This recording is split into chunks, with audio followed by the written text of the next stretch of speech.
guys, welcome to the Line Change. Coming at you with another video. This video in particular, I happened to stumble upon this topic. I was searching the interwebs, just looking for video topics, something to talk about. Apologies for no video yesterday, as in Monday.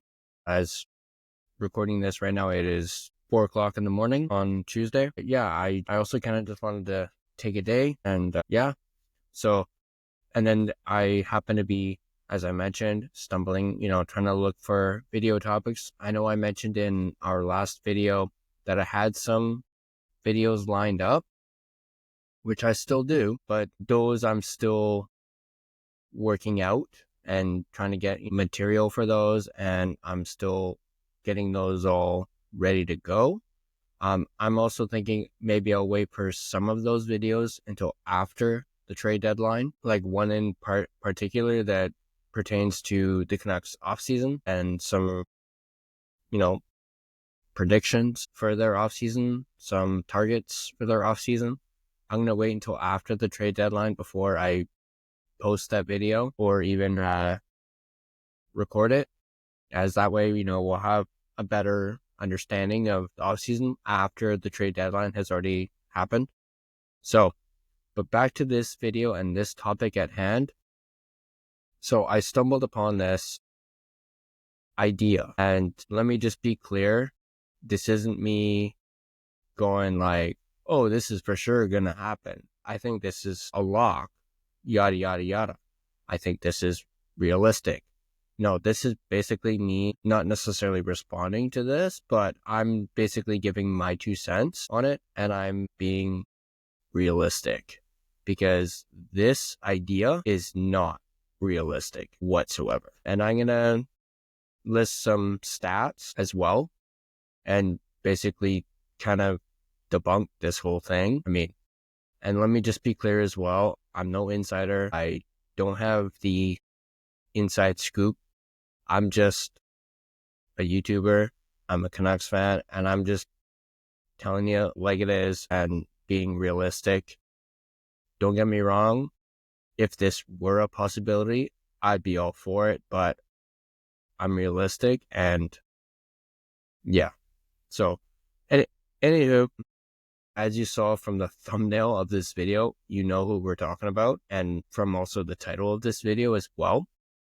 So that idea that I came across was the Canucks trading Brock Boeser to the Carolina Hurricanes for Mikko Rantanen at the deadline. Yeah, that was the idea that I stumbled upon, and I kind of looked into it a little bit and looked at, basically his argument for it and thinking it's realistic, but it's actually not. So yeah, trading Brock Boeser for Mikko Rantanen. Let me just start off by saying it's not fucking realistic at all. Like, there's absolutely zero chance. Even the idea of this is asinine. I even saw, people saying like, we should trade PD for Rantanen. You think the Hurricanes are going to take that, considering how Pettersson's been playing? And yes, if that trade were to happen, at least the Hurricanes would have a guarantee that Pettersson won't leave in free agency within a few months, like they have with Rantanen right now, who still has not re-signed with the Hurricanes and will be a UFA at the end of the season if he does not re-sign. Not to mention, Rantanen is looking for a big payday, and supposedly the Hurricanes offered him a huge contract, like over $100 million, and he hasn't given them an answer yet. Now, supposedly we could hear an answer by the trade deadline, but moving back into the topic at hand, a Brock Boeser trade for Mikko Rantanen, as I mentioned, it's not realistic at all. Like, I don't even know why this is even an idea. Now, if the Canucks were to propose this trade to the Hurricanes wouldn't even sniff at it. Like, seriously, they would not. And no, by no means am I saying Brock Boeser is a bad player, because I'm not. I absolutely love Brock Boeser as a Vancouver Canuck, and I think he's been a great player. But there's levels to this, and Brock Boeser's here. Mikko Rantanen is like up here when it comes to talent and production. Speaking of production, Mikko Rantanen has 4 80-plus point seasons under his belt. You want to know how many Brock Boeser has? 0. So there's one. I mean, Brock hasn't reached that level yet, but on another note, Rantanen and Boeser are the same age. So let's keep that in mind. The amount of 30-plus goal seasons that Mikko Rantanen has had, the number of 40 goal seasons, or actually 40-plus goal seasons that Rantanen has had, too. The amount of 30-plus goal seasons that Brock Boeser has had, 1. The amount of 40 goal seasons that Brock Boeser has had, 1. So there's some stats right there for you. So you guys tell me, if you guys were the Carolina Hurricanes and the Vancouver Canucks came to you with a trade proposal, Brock Boeser for Mikko Rantanen, would you take that deal? Having just heard the stats that I just listed off.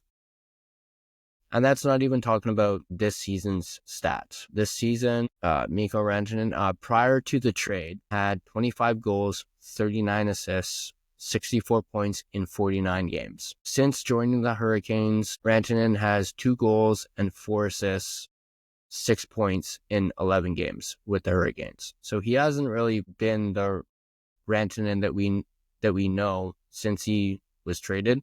Keep in mind, he was also blindsided by the trade, so it may have affected him like mentally. He hasn't really found his footing in Carolina yet. Moving over to Brock Boeser. Boeser has 18 goals, 18 assists, 36 points in 53 games. So yeah, Rantanen has like almost 30 plus more points than Brock Boeser does this season. And you want to say that a Brock Boeser for Mikko Rantanen 1-for-1 is a realistic trade? No. Do I think the Canucks could attach things to the trade, like package Boeser with other assets to try and acquire Rantanen? That would be more realistic. But if it was a 1-for-1, it's not happening. But if they were to do a package, if the Canucks were to package Boeser with Lekaramäki, Tom Nylander, and maybe a first-round pick, maybe that would do it. But also at the same time, I haven't heard anything at all about the Hurricanes even being interested in Brock Boeser. Like, I don't even know if they've called on him or if they've shown remotely any interest whatsoever. The only person that they've been interested in was Elias Pettersson. And I believe at one point, JT Miller, just prior to the Rantanen trade. But yeah, I saw that and I just had to get my 2 cents in. There's absolutely no way that trade would happen on Friday. Like, I'm sorry, but this isn't NHL 25. Or actually, what I should say is this isn't NHL 25 with salary cap turned off. Yeah. And don't get me wrong, as I would absolutely love to have a player like Mikko Rantanen on the Vancouver Canucks, but it's just not realistic. I mean, for one, if they were to get him, I would assume the Hurricanes would retain salary on Rantanen, which the Blackhawks already are retaining 50% of Rantanen's salary. So the Hurricanes would retain some salary as well. And then say, for example, they would, let's just, for the sake, say the trade happens, it gets accepted, the trade goes through, Boeser gets traded to Carolina for Rantanen. There's no guarantee whatsoever that Rantanen's going to sign with the Canucks or that the Canucks can even afford him. I mean, there's a reason why Rantanen was traded by the Avalanche to the Hurricanes, because the Avalanche didn't think Rantanen was going to re-sign with them. He wanted Nathan McKinnon money. He wanted like 30. So looking at that from a Canucks perspective, you already have Elias Pettersson making 11.6. You would be paying more for Mikko Rantanen to re-sign than Elias Pettersson. Yes, you can't really compare Pettersson and Rantanen as they're two completely different players. And Rantanen has proven not once, but twice that he is a 100-point player. He did it in back-to-back seasons.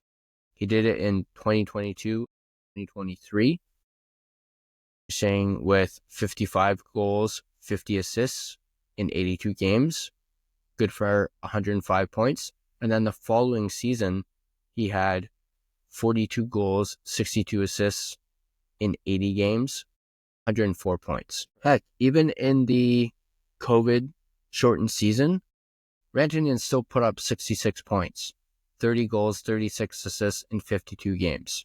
And that was the COVID shortened season. So Rantanen is one heck of a player. I'm not disputing that whatsoever. And the Canucks definitely could use a player of that caliber. And he would do wonders for this team. But it's just not realistic for the Canucks to trade Brock Boeser for Mikko Rantanen. As I mentioned, if you packaged him, maybe the Hurricanes would take a look at it. But I just think this idea of trading Brock Boeser for Mikko Rantanen at the trade deadline is just asinine, and it's not going to happen. So that's this video. Let me know in the comment section down below what you guys think of this idea, this, I don't know, proposal. Do you guys think it's asinine just like I do? Do you guys think this is realistic? Do you think in any kind of world, be it the multiverse or whatever, that this trade would happen? Let me know in the comment section down below. If you like this video, go ahead and give it a like, share. And if you're not subscribed to The Line Change and you want more videos like this, or if you're looking forward to future videos like the ones that I mentioned in our previous video, or even if you're interested in videos that I did just last one, about Connor Bedard and Macklin Celebrini potentially signing with the Canucks once they reach UFA status. Now, I know some people could say, oh, that's not realistic. The Canucks signing Connor Bedard as a free agent is much more realistic than this. Like, by no means am I saying it's going to happen. I'm just saying there's a possibility because there's facts. Bedard has said that he would like to be a Canuck one day. He's from Vancouver. So there's those that are behind it. There's nothing behind this idea of trading Brock Boeser for Mikko Rantanen. There's just not. There's no smoke. There's no fire behind it. And yeah, so again, that's going to do it for this video. Again, if you're not subscribed and are looking forward to more content, feel free to smash that subscribe button. You really help out the channel, and expect a busy Friday for trade deadline. I'm going to be doing my best to cover the majority of it. I'm going to be pumping out videos Friday and this weekend. Just a little note for, with this being Tuesday morning, for tomorrow's post-game video, I'm going to try and record it after the post-game, but it will be uploaded Thursday morning, just so you guys know, and just for a heads up, if you guys are waiting on that, I will be doing the recap video, but it will be posted the following morning, as I am working when the Canucks game is on. I get off probably just after the first period, maybe. I might miss the first period again. So I'm going to, get home, watch the game, do the recap video, and then I'll be posting it first thing in the morning on Thursday. So just so you guys are aware of that, and I'll see you guys in the next video.